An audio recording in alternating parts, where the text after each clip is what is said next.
As I shared yesterday, we're doing a conference in West Palm Beach. It's called Do Big Things. This is something that I truly believe in. I really believe that we need to do big things. It's been an idea that I've had since the first time we launched TSC, and it's been awesome. And I'm excited that we're going to do this. I'm putting it on together with my buddy, Travis Thomas, and we need your help. Travis and I, we can't do it alone. We need your help to help us to do big things. Conference is in South Florida. You can go ahead and check it out. Back our Indiegogo campaign. Whatever you can do, if you can share it and tell somebody else about it, or if you can contribute to it, it would be greatly appreciated. You can search for the campaign on Indiegogo by just searching Do Big Things, or you can go to dobigthings.net. It would be an honor, absolute honor, to get your support. Thanks so much.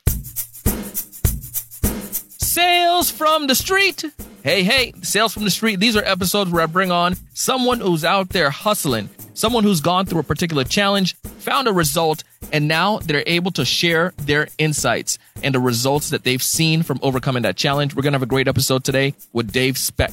You're going to love this one. Hey, everyone. Welcome to another great episode of the Sales Evangelist Podcast. I'm your host, Donald Kelly, the Sales Evangelist, and I'm so excited for another great episode. I'm so excited to be here with you today. And as you heard in the teaser there, we're going to have a great discussion on this episode of Sales from the Street. And Dave is going to give us some great insight. Dave is an entrepreneur. He's an author, a speaker. He's created a couple awesome applications. And that's actually part of our discussion today. We're going to talk a little bit more about one of the challenges that Dave had at the very get-go, how he was able to overcome that challenge. And it relates to asking the proper question and the results that he saw. So anyways, it's going to be a fun discussion, but I want to give some shout outs before we get started. I want to give a shout out to everyone out there who's been supporting Do Big Things conference. Thank you so much. I want to give a huge shout out this week to Summer Martin. Also want to give a huge shout out this week to Cecile, Rose, Eric Wallace, Deepak Mathar. Thank you so much. Catherine, thank you so much for connecting with us. And also want to give a huge shout out this week to the folks over Learn and Earn Online. Appreciate your support. Appreciate the connection. And if you'd like to connect with me, you can connect with me like these fine folks by going on Twitter, Donald C. Kelly. You can connect with me on Instagram, Donald C. Kelly. You can also connect with me on LinkedIn, Donald C. Kelly. Either one of these places, it would be an honor to learn and grow and connect with you. I won't take up much more time. Dave and I have a good conversation ahead, and he's going to teach us some great questions that we can ask. Let's go ahead and dive into the episode. Take us out, Mr. DJ.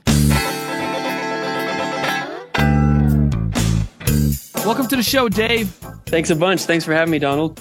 Good, man. I'm excited to have you. I know you're going to give us great value today as we dive into this episode of Sales from the Street. But Dave, before we hit all the good stuff and start chatting about some of these challenges, what we did to overcome them and the results, why don't you tell us a little bit more about what you do? Sure.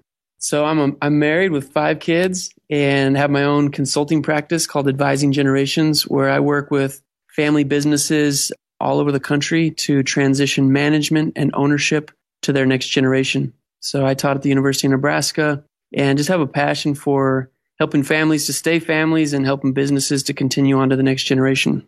This is pretty awesome, man. And I know that you're going to give us tons of great advice because you find that a lot of the family businesses, I'm sure in the small business space as well, and a lot of small business owners or entrepreneurs or family-based business, no matter what business you have challenges with sales. And I know you're going to give us some unique insights today, but what I want to do is learn, especially on this episode, as I said a bit ago, we want to learn from individuals. What are some of the biggest challenges you've gone through? Some of what you've done to fix those challenges and the results you've seen. So why don't you dive into us and data and tell us about one of your biggest challenges as it relates to sales? Sure. So one of the biggest challenges related to sales for me came really early in my career. I had just finished my master's in finance and tax planning. And Donald, I thought pretty highly of myself. I thought I was pretty smart. Man, you are smart. So, I started advising some families. They would come in, tell me about their business, what they wanted to accomplish. And I started telling them what to do. I started telling them what would be smart for them. I told them what would be good from a tax standpoint. And I was telling. And I'll give you one guess how that worked, Donald. Not too well, huh? Yeah. How do business owners like yourself like to be told what to do? Can't tell me what to do. I've been doing this for a long time, man. Exactly. And so, as you probably know, my consulting practice was struggling because people didn't want to be told what to do. And so I had to revert back to something I had been working on in my personal life, which was developing questions. And when I started to focus on questions and not be so focused on having all the answers and being the smartest guy in the room, my consulting practice took off and people wanted to work with me. People wanted to refer me to their friends that they knew had businesses. And that was the changing point for me. And, I bet your audience can attest to that too, because we want to feel like we have the answers for our customers, but ultimately we need to focus more on providing the right questions so that we can get to the heart of what their challenge really is. And it's most likely that our products are going to solve those problems. But when they come to that conclusion, the sale is pretty much done. How do you get that? I mean, how do you start developing these questions? Like, walk me through your process. What did you do? You had this, awakening and realizing you need to ask questions, but what questions do you start asking? Do I need to look at the solutions first and then work backwards, or what advice would you give? So for me, I was focused on these generational transitions. And so there were a couple of pain points. One was, with the next generation and them figuring out, should I come back to the family business or not? If I do, like, what will my role be? How do I talk to my parents about compensation? And so I started looking at, what are all the challenging spots for these families? And then I started going backwards and developing questions that would help them to solve those problems. Let me give you one specific one, an example. One of the challenges in family companies is that if you have 4 brothers and sisters and one is involved in the business and the other 3 are not, as a parent, typically we want to show our kids that we love them equally, right? We don't like to play favorites. So in inheritance, a lot of times I would see problems with parents giving the business to their kids equally. Well, that created a lot of problems in actually operating the business. It created problems with, one's taking all the risk and spending all the time, and the others really are just reaping the rewards. And so I developed a question around that specific problem, which I always ask families, and I always ask their next generation. And this is the question: what is your comfort level with having to personally guarantee the debt of the family business? So I ask that question to the next generation, and guess what? It lets the parents off the hook from those that aren't fully invested in the business. Because, Donald, who wants to personally guarantee the debt of a business they don't run? Shoot, I'm not interested. I'm not interested. But when they tell their parents, you know what, I'm not comfortable with that. I think Johnny, who runs the business, should probably take the risk and also reap the rewards. And I can't tell you how powerful that question has been and how effective it's been. And ultimately, it unlocks that family to be able to then make the purchases they need, whether that be life insurance or investments. And ultimately, that's the key, getting them unstuck. So in a situation like that, just out of curiosity, now the life insurance can go towards helping out the other, remaining siblings, while this person, Lisa, who's spent so much time in the business, she more than likely will reap some of the rewards of the business. And I'm sure some of those folks will still compensate or give a part of the business to the kids. Like, I don't know. I'm just out of curiosity. Yeah. So in that case, I worked with a life insurance professional. That's all they focused on. And yeah, there were a couple of solutions, and it was all dependent on what the desires of the family were. And this family wanted to give something to their kids. They had a specific dollar amount in mind for the non-operating kids, and they were able to purchase life insurance policy on behalf of, it was a second to die policy based on when the parents both passed away. Then the non-operating kids would receive a lump sum of money. The business could move on. They wouldn't have, basically a note to pay off these siblings or to buy them out. And the siblings could just focus on being brothers and sisters, and it was smooth. Dude, that is so smart. And I think what you came up with there, man, is doing the homework, is really recognizing those pain points and then coming back and re-engineering the process. And it didn't take like a genius. I'm sure you obviously you are a genius, but I'm no genius, brother. I'm no genius. You didn't go to Harvard or, to, Yale business program for, all these years to come up with that idea. It's a simple little thing that you recognize. These are the pains. So let me ask some questions about these pains, that it's going to be more look at you as a consultative person now. And it's going to be, wow, this guy knows what he's talking about because he knows what he's doing because he's asking these questions that I haven't even thought about. And now it's going to bring more value to the table for you. And I'm sure that's why the business took off, right? Yes, absolutely. The most important thing is with these questions, there's self-discovery going on for those people that we're selling to.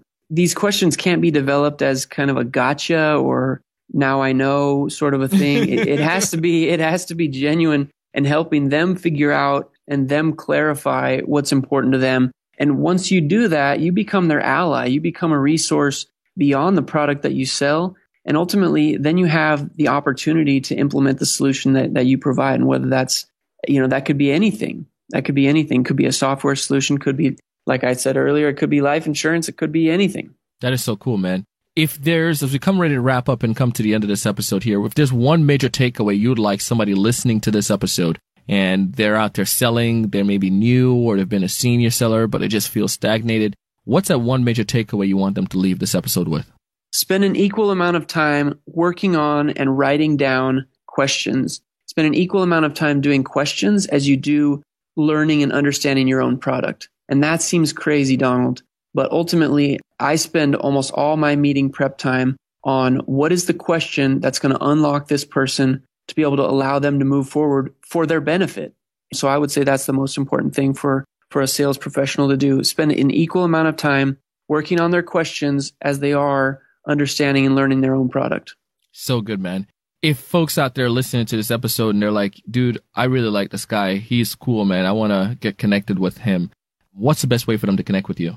The best way is either through email, dave@advisinggenerations.com, or you can go to inspired-questions.com if you want to check out the mobile apps that I've created with all different kinds of sets of inspired questions. Let's talk about that a little bit. Where can they find these on iTunes and on Google Play or multiple platforms? So there's several different apps at this point. There's Inspired Questions for Family and Money, which is kind of a conversation piece for a lot of wealth managers. There's an app, Inspired Questions for Farmers, which is obviously just for those in agriculture or those that are serving multi-generational farms and ranches. There's another one on Inspired Questions for Family Business, again, that works with the families that I work for, and CPAs are using it, insurance professionals, financial advisors, estate planning attorneys. And yeah, those are all available on the App Store. And the one that's available on Android for Android devices, Google Play, is Inspired Questions for Farmers, but the others will soon be available on Android as well. This is cool, man. We'll go ahead and we'll link that stuff up in our show notes today so folks can get access to it so they can start learning about you and actually check out some of these apps. They probably get some ideas that can apply to their industry as well, man. Sounds good. And I don't plan to have all the best questions, the corner on the market. So these your audience needs to work on developing their own, but I would be happy to have them use those questions as a template so they can spin them towards whatever they're selling. So good, man. Well, we appreciate you coming on the show today, Dave, man. Thanks so much. Yeah, thanks for having me.